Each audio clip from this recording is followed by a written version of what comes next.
Okay, kinematic. So this last little unit is going to go through taking position versus time data and translating that into figuring out what velocities are, and from velocities what accelerations are. These three graphs you'll see over and over again in a lot of different classes, everything from physics to statics and dynamics to calculus. These three graphs, acceleration, F equals ma, and Newton. Newton was the author and inventor of calculus, and these three graphs and studying the relationships between position, velocity, and acceleration, this is some of the stuff that gave birth to a lot of science and engineering, and there's a lot contained in these graphs. So just a little bit of background of what's in here. So position, MGH, and I don't know if you've had physics yet before, but MGH, this is the potential energy of the system, and H is position. So when you're looking at position graph, this is also kind of looking at the energy of your system as well. Some other information on here, if you look at the slope of how your position is changing with time, change in position with time, that's your velocity. So you can think of like miles per hour. Change in position over time. So your velocity is also shown on this graph as well. For velocity, so here's velocity versus time, and these graphs are correlated to one another. So you can see as our slope goes to zero, here our slope is zero, this is where our velocity is zero. So we start with a large positive slope, and that slope slowly decreases to zero until after here we have a negative slope, a negative velocity, and then here we see where we're turning around to zero again, and here's our positive slope again. So hopefully you can start to see the relationship between these two graphs. Looking at velocity, 1/2 mv squared, this is also a type of energy. This is called kinetic energy.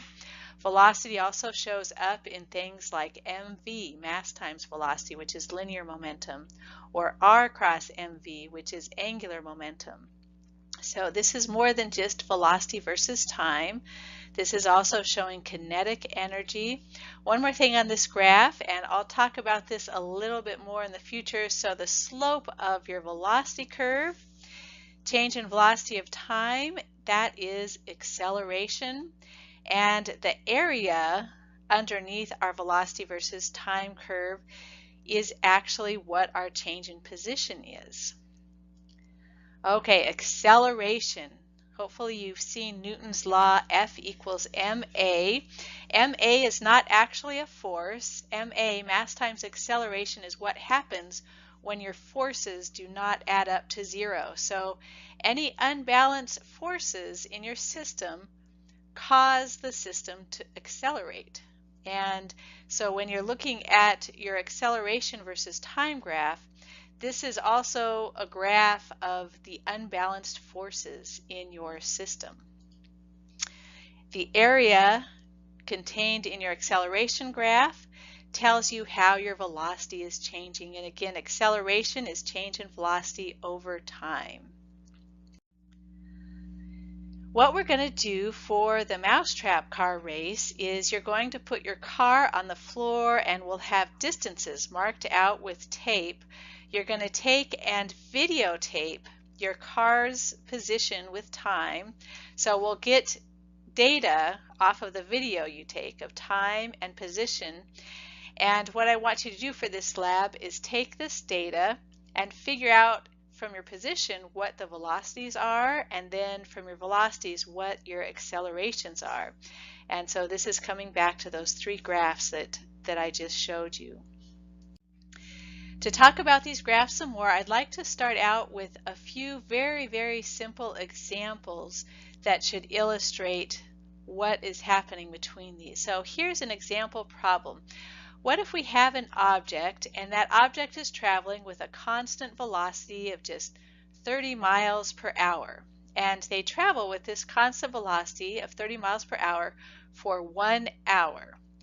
Can you tell me how many miles have been traveled? So here's this question on our graph. So we have velocity this is a constant velocity. On the graph, constant means our velocity is not changing with time, so it's just flat line. And remember, our position curve, the slope of our position curve is what our velocity is. So that means we have a linear line. The slope is not changing with time. And we want to figure out after 1 hour, what is our position after 1 hour? For the equation for this, we'd say 30 miles per hour times 1 hour, and you see the hours cancel out. That would be 30 miles. So this isn't too complicated, right? But where does this equation show up and represent over here on the graphs?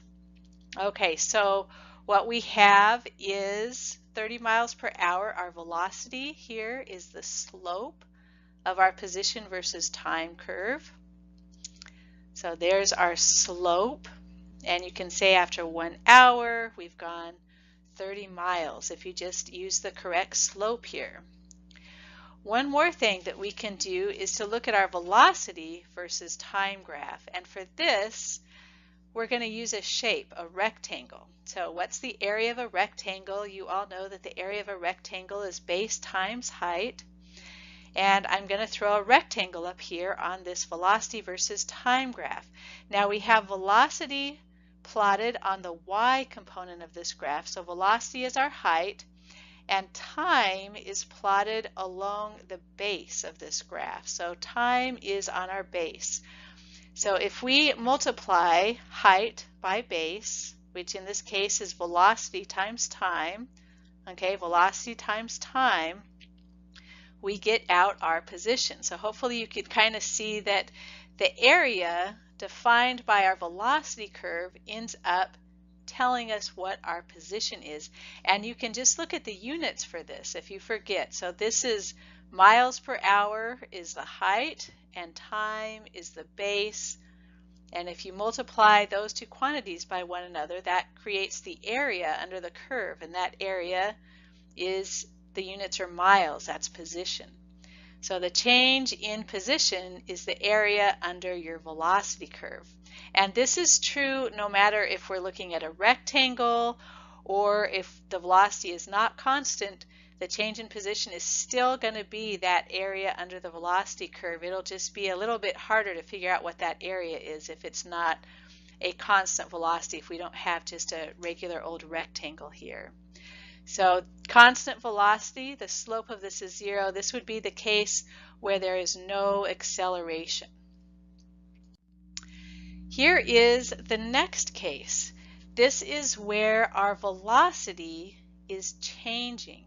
Remember, the slope on our velocity curve is acceleration. So let's look at the case where we have a constant acceleration. That means that our velocity is changing at a constant rate. Our velocity is a linear line. Okay, so an object accelerates from rest at 30 miles per minute squared. So look at these units here. The units for acceleration is some kind of a length, like miles over some kind of a time squared. Okay, so it accelerates from rest at 30 miles per minute squared. So that's what this line is right here. How many miles has it traveled after 1 minute? So we want to go from acceleration information all the way up here to figure out at the same time how far it has gone. So where should we start? Let's start by just going from acceleration to velocity. What is our velocity after 1 minute? And then if we have the velocity after 1 minute, we can find the area under our velocity curve, which will give us our position. So velocity after 1 minute. Remember, the slope of our velocity curve is our acceleration, or the area under our acceleration is our velocity. So here we go, 30 miles per minute squared, this is our acceleration, times 1 minute. See how that time, one of those times cancels out, and we're left with units of miles per minute. So after 1 minute, our velocity has increased all the way up here to 30 miles per minute. So there's our velocity after 1 minute, and you can see how we can go from acceleration to velocity. And remember the slope. So the slope here is our acceleration. And now that we have velocity, we can say how many miles has it traveled. And this comes down to finding the area underneath our velocity curve. So in this case, the area is a triangle. So what's the area of a triangle? Well, the area of a triangle is just 1/2 base times height. The base in this case is the amount of time that has elapsed again, and the height is that velocity, the big velocity that we've gained after 1 minute. So we're looking at the velocity of 1 minute that we've solved for right here. At 1 minute, we're at 30. Okay, so we can plug this in, 1/2 times 1 minute times 30 miles per minute, and check your units. The miles, the minutes cancel out, so we're left with just miles. So we have 30 miles after 1 minute. So after 1 minute of time, the position right here that we've achieved is 30 miles. Let's come back to our scenario where we've taken some data for our mousetrap car. Maybe we have position data versus time, and we want to use that position data to calculate how our velocity was changing through the whole trip and how our acceleration was changing through the whole trip. So instead of going from acceleration to position, let's see if we can walk backwards and go from position to acceleration. Okay, so what should our position versus time graph look like for this guy? What would velocity or acceleration? Let's start with the acceleration graph. Initially, the spring on the mousetrap is going to create a force that pushes the car forward. So a positive force means we have a positive acceleration. After the mousetrap snaps closed, friction will bring the mousetrap car to a rest.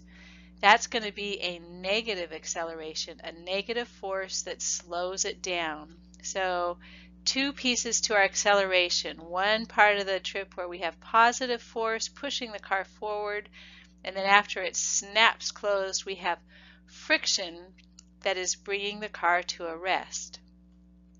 If these are the accelerations that happen through the path, and let's keep this simple and pretend like acceleration is linear and linear here. So we just have constant acceleration and then another constant acceleration, and we're starting out with positive, and then the final acceleration is negative.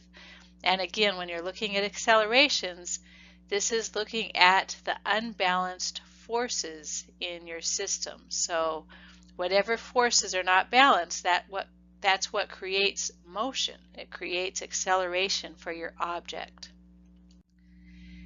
If this is our acceleration, what is our velocity? So remember, acceleration is how velocity is changing with time. So when we look at the acceleration graph, we're looking at the slope of our velocity versus time curve. So we're going to have some kind of a positive slope for our velocity and then some sort of a negative slope for velocity with time. So velocity, if we just rearrange this equation, we get velocity is equal to acceleration times time. So here's our first route. So let's say we start at the starting line with a velocity of 0, and the slope of this, the positive slope of our velocity curve, that's our positive acceleration. So this slope, that's the force of this mousetrap car. That's our positive acceleration that increases the velocity, and then after it snaps closed, so there's that slope, positive velocity over time. Here's the next half of it, and that is the negative acceleration that's bringing it to a rest. And again, we'll keep this simple, so in reality it's probably not going to be exactly a straight line up and a straight line down, but this is what happens. So the velocity will go faster, faster, faster, and then it'll slow down to a rest. Now notice that everything here happens in the positive side. So we're still going forward, we're just slowing down. and this is 0. So at the very end it will come to rest. What would our position versus time curve look like for this? Okay, so let's remember that position is the area under our velocity curve. So here's the area under our velocity curve. We're looking at a triangle here. So 1/2 base times height. Our height, if we started with an initial velocity of 0, our height is just the difference in velocities from start to finish. And then the base is our time. So this is the area of the triangle. That's the area under the velocity curve. And that will give us our change in position. You can also remember that change in velocity is equal to acceleration times time. So we can rearrange this to say that our change in position is equal to 1/2 AT squared. And maybe you're starting to recognize some of these equations if you've had a little bit of physics before. Okay, so that t squared, that's going to give us a non-linear position curve. But it comes from the area under the velocity curve. If this is what our initial position versus time looks like, what happens for the remainder of the trip? One other thing that I'd like to throw in here, let's say instead of starting from 0, let's say we grab just any random area under this velocity curve. So this time we would be starting with a non-zero velocity and ending with some new velocity at some time later. So the area under this random piece, you could create it by adding together a triangle and a rectangle, where the area of this green rectangle, this would be the height is the initial velocity here, and then times time, so VT, V naught T, that would be the area of the rectangle, and then the area of this little triangle here, remember our slope is the acceleration. So for the triangle, that would be our 1/2 AT squared piece. So if we want to go for a more generic case where we're not starting from 0, where we're starting just kind of in the middle of it, the full constant acceleration equation for how position is changing with time is right here. So our position changes with V naught T, that's the initial velocity, plus 1/2 AT squared.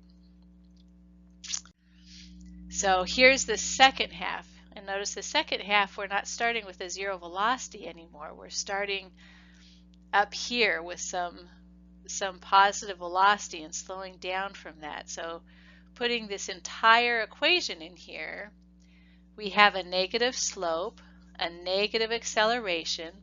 It's nonlinear. It still has that t squared piece in it.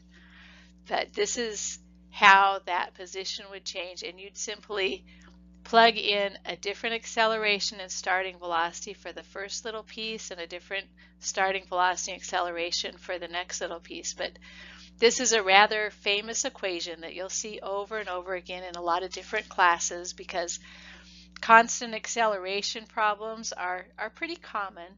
You'll run into like gravity is constant, and the friction, it's not going to change that much from beginning to end. It's a material property, so that's pretty constant.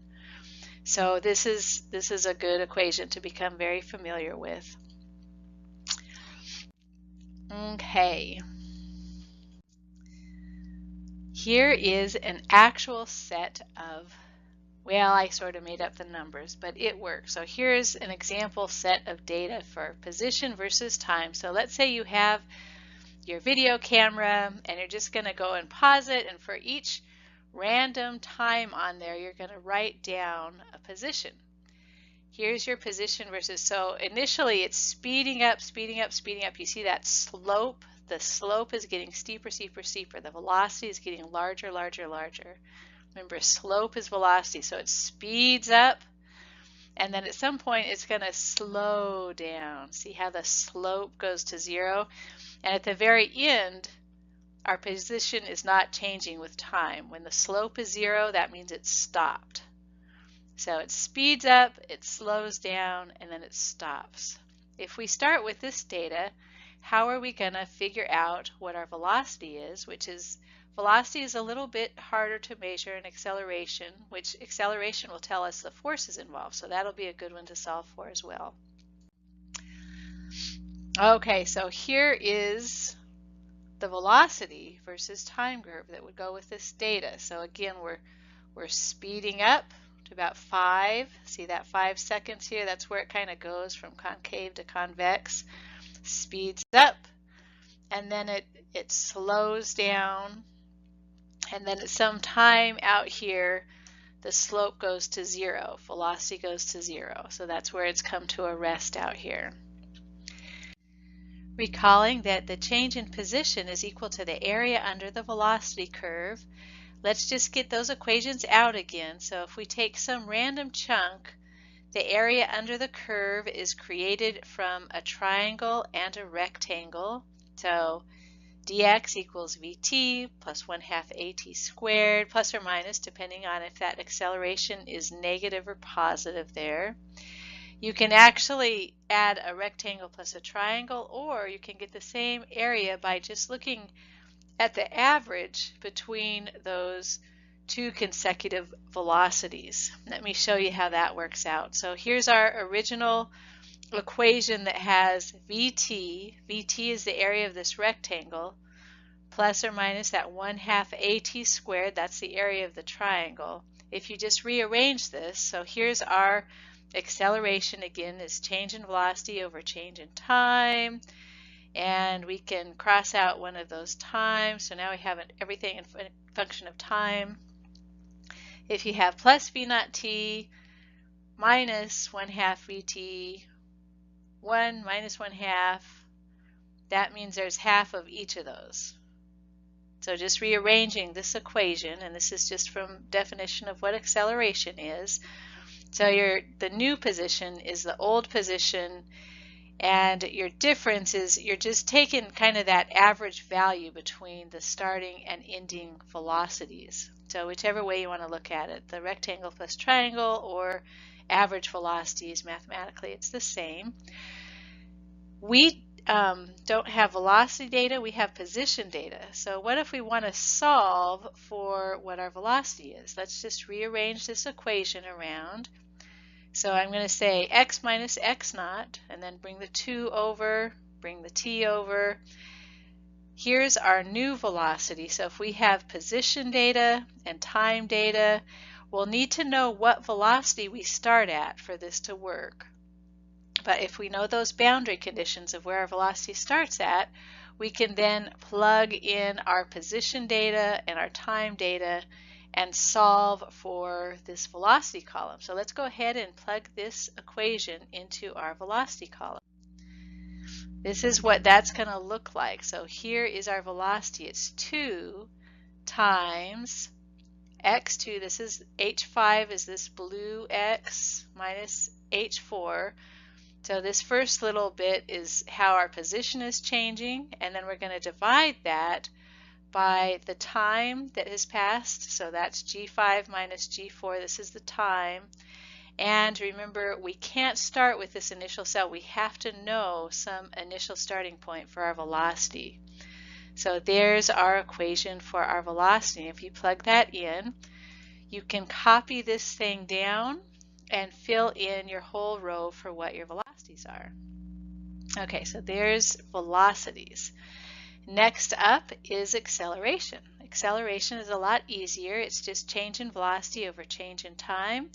Same kind of thing. So in our acceleration column, now this is a change. So we can't start in the first cell. We have to come down one cell, and we're looking at v2 minus v1 divided by t2 minus t1. So there's our acceleration. And graphing out velocities and acceleration, these times 10 to the negative 14. Sometimes there's a little bit of rounding errors, but this is 0. This comes to 0. So here's those 3 graphs created in Excel. So we have positive acceleration is our positive slope on our velocity. That means our slope is increasing. We're going faster, faster, faster. That comes to a point where now the mousetrap snaps, there's no more driving force, and we're coasting to a rest. That friction, negative acceleration, negative friction force is slowing velocity back down to zero. We're still going forward, we're just slowing down, like coming to a stoplight or something. So our slope is slowing down, and then we've stopped. The slope is zero. We're not changing position with time anymore. And at this point, there's no acceleration either. So acceleration comes to zero. Okay, so now that you've seen one of these spreadsheets set up, I'll go through a few more examples in Excel, looking at error analysis and how to go between a couple of these data sets. And that will be the final goal for this, is to collect some data for your mousetrap car and go between position and time to your velocities. And this is like your kinetic energy, 1/2 mv squared. And you can also look at your acceleration. So acceleration will show you the force that your spring has created. It'll show you the friction force that's acting in your mousetrap car to slow it down, the rolling friction. So again, it's a lot more than just acceleration or velocity or position. You can even back out the potential energy of the spring from this information. And this is the kind of thing that you'll see in quite a few of your classes. Anything that moves, any system with moving parts, you'll be going through these kinds of analysis, looking at energy conservation and the best use of energy resources. You're going to be looking at all the forces that create that motion and how to best harness and use those forces to your advantage.